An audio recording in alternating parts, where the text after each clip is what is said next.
தாய் தமிழ் உறவுகளுக்கு வணக்கம். சற்றுமுன் திமுகவிலிருந்து விலகினார்.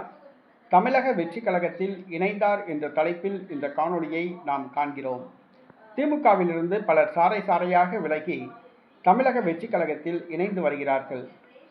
திமுகவில் இளைஞரணி என்ற ஒரு அணி காலியாகி கொண்டிருக்கிறது என்றே சொல்லலாம். 18 வயதுக்கு மேற்பட்ட தலைமுறையினர் அனைவரும் தற்பொழுது தமிழக வெற்றிக் கழகம் பக்கம் திரும்பியுள்ளதாக கூறப்படுகிறது. இந்த சூழ்நிலையில் விருதுநகர் மாவட்டத்தை சார்ந்த ஒரு முக்கிய தலைவர் திமுகவிலிருந்து விலகியுள்ளார். விருதுநகர் மாவட்டம் கோட்டைப்பட்டி ஊராட்சி மன்ற முன்னாள் தலைவர், வழக்கறிஞர் சங்க பொருளாளர், திமுக விருதுநகர் மாவட்ட வழக்கறிஞர் அணி மாவட்ட துணைத் தலைவர் சதீஷ்குமார் அவர்கள் திமுகவிலிருந்து விலகியுள்ளார். தமிழக வெற்றிக் கழகத்தில் இணைந்துள்ளார்.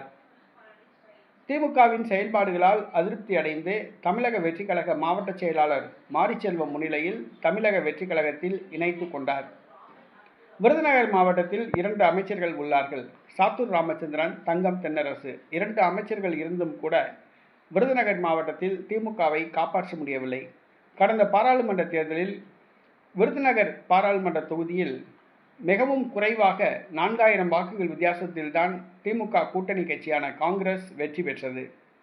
விருதுநகர் மாவட்டத்தில் திமுக இருக்கிறதா என்ற ஒரு கேள்விக்குறி எழுந்துள்ளது. தற்பொழுது விருதுநகர் மாவட்டத்தை சார்ந்த பலர் திமுகவில் இருந்து விலகி தமிழக வெற்றிக் கழகத்தில் இணைந்து வருகிறார்கள்.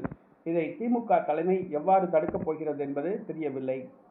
அமைச்சர்கள் இருவரும் கோஷ்டி பூசலால் தத்தளித்துக் கொண்டிருக்கிறார்கள்.